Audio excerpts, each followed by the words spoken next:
শ্রাবণ মাস এলেই কেন শিবের মাথায় জল ঢালা হয়, অন্য কোনো মাসে কেন নয়? প্রতি বছর শ্রাবণ মাস এলেই ভারতের বিভিন্ন প্রান্ত থেকে লক্ষ লক্ষ মানুষ কাঁধে বাঁক নিয়ে মাইলের পর মাইল হেঁটে বাবার মন্দিরে পৌঁছায়। কিন্তু প্রশ্ন হলো, শ্রাবণ মাসই কেন এত গুরুত্ব? এর উত্তর লুকিয়ে আছে সমুদ্র মন্থনের প্রাচীন এক কাহিনীতে।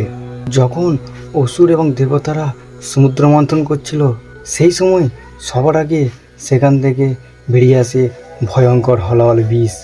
সেই বিষ এতটাই ভয়ঙ্কর ছিল যে মুহূর্তের মধ্যে পুরো সৃষ্টিকে ধ্বংস করে দিতে পারত।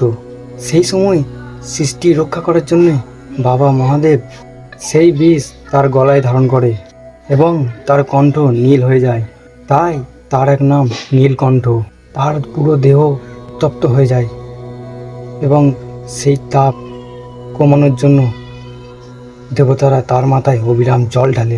বিশ্বাস করা হয় এই স্মৃতিতেই শ্রাবণ মাসে শিবের মাথায় জল ঢালার প্রথা চালু হয়। তবে একটা বিষয় জানা জরুরি, শিবের মাথায় জল শুধু শ্রাবণ মাসেই নয়, অন্য কোনো দিনও ঢালা যেতে পারে। কিন্তু শ্রাবণ মাসে এই পুজো ভক্তদের কাছে অনেক গুরুত্বপূর্ণ। ভক্তরা বিশ্বাস করে এই শ্রাবণ মাসে জল ঢাললে বাবা নাকি অনেক প্রসন্ন হয়। তাই শ্রাবণ মাস এলেই ভক্তদের মুখে একটাই ধ্বনি শোনা যায়, হর হর মহাদেব।